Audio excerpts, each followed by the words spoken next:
What is up, and welcome back to the series where I share with you guys unconventional or uncommon beliefs that I grew up with that make me unpopular for no apparent reason. I got some positive response on every platform from the last one of these I did, and I was like, I have more, so I'm gonna make another one. I'm also in between a long day of work and dinner, so don't mind me. Okay, the first one for this episode is that people tell you exactly who they are the first time you meet them, and we get into so many problems with relationships and just regular casual, maybe one-off interactions that are totally avoidable because we don't believe what they tell us about themselves the first time. When I put this piece of advice into a practice test field in my life, it was true every single time. Like, people I knew, I was teammates with, I was cordial with, I was classmates with, would get in a relationship with someone that I heard say something off one time, and I was like, you're done. And about 3 weeks later, 2 weeks later, a week later, hear that they did something trifling to them. And I was like, oh, moral of the story, believe people the first time.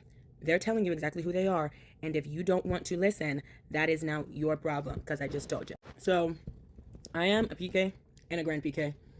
And I grew up in the Christian church. My grandparents had Baptist church. Both of my grandparents, actually. How crazy is that? But I learned early on that a lot of my regular interactions have spiritual connotations. And when I learned this, it really freed me because I thought so many things were happening to me or coming about in my life, things that I didn't like. I thought it was happening just because people were being people and they were trying to get at me.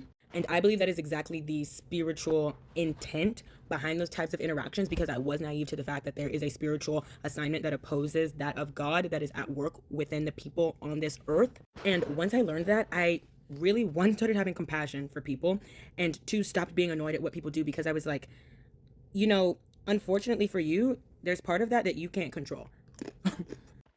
This is the last one, and mom's gonna love this one. Mom and grandma are wherever they are watching this. Listen to me when I tell you.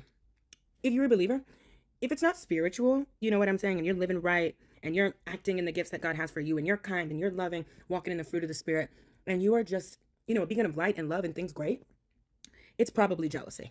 And it's not a cop-out. Like, I used to not believe that because I thought it was a cop-out. But when I tell you, the phrase, jealousy comes in many forms, is one of the truest phrases I have ever heard in my entire life.